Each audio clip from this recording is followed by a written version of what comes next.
Halo semuanya, kembali lagi di Cuma 5 Menit. Hari ini kita bahas satu hal yang hampir semua orang pernah alami. Pernah nggak sih, kamu baru aja ngirim pesan, terus mikirin, kok dia belum bales ya?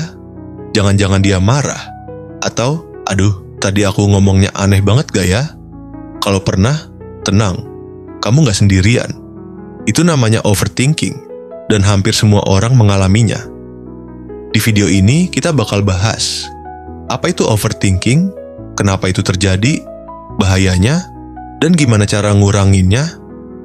Yuk, kita mulai, cuma dalam 5 menit.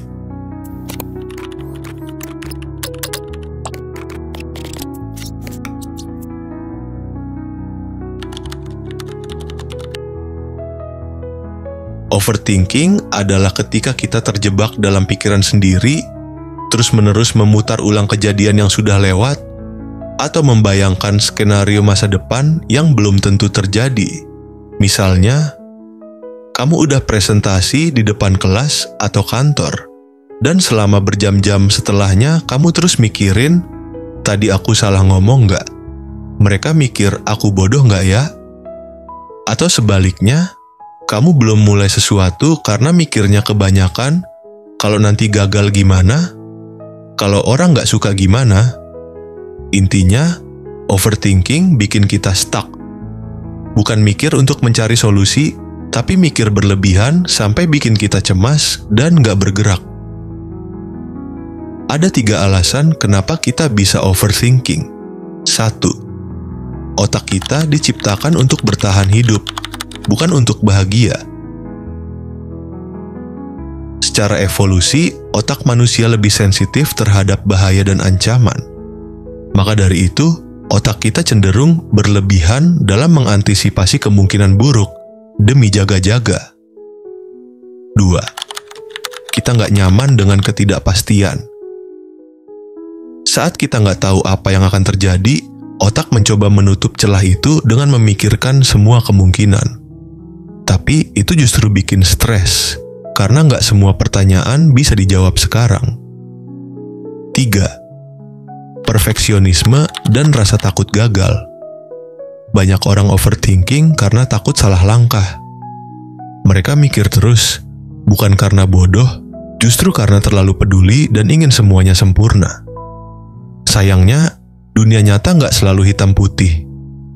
Kadang keputusan terbaik adalah yang cukup baik, bukan yang sempurna. Mungkin kamu pikir, mikir lebih banyak kan bagus. Tapi sebenarnya overthinking bisa merusak banyak hal. Kita jadi nggak bisa tidur karena pikiran muter terus. Kita jadi menunda-nunda keputusan bahkan untuk hal kecil. Kita jadi lelah mental padahal nggak ngapa-ngapain secara fisik. Dan parahnya, bisa memicu gangguan kecemasan dan depresi. Lebih dari itu, overthinking juga bisa merusak hubungan karena kita sering menafsirkan perkataan atau tindakan orang lain secara berlebihan. Padahal bisa jadi nggak ada maksud apa-apa. Berita baiknya, overthinking bisa dikendalikan. Nggak harus hilang total, tapi bisa dikelola. Cara pertama, sadar saat kamu mulai overthinking. Begitu kamu sadar, aku udah mikir ini dari tadi dan gak dapat solusi, berhenti sejenak. Ambil napas. 2. Pisahkan fakta dan asumsi. Apa yang beneran kamu tahu dan apa yang cuma kamu kira-kira. Ini bantu banget untuk lebih objektif. 3. Tulis pikiranmu. Kadang dengan nulis, pikiran yang ruwet jadi lebih jelas dan kamu bisa lihat mana yang masuk akal dan mana yang berlebihan. 4. Lakukan aksi kecil. Makin lama kamu mikir, makin susah gerak. Jadi ambil langkah kecil, kirim email itu, mulai kerjaan itu, ucapkan maaf itu. Kadang yang kamu takutkan cuma ada di pikiran, bukan di kenyataan. Overthinking itu manusiawi, tapi nggak harus jadi kebiasaan. Mulai dari sekarang, yuk latih diri kita untuk lebih sadar, lebih sederhana, dan lebih berani ambil langkah. Kalau kamu suka konten seperti ini, jangan lupa like, komen, dan subscribe. Sampai ketemu lagi di cuma 5 menit.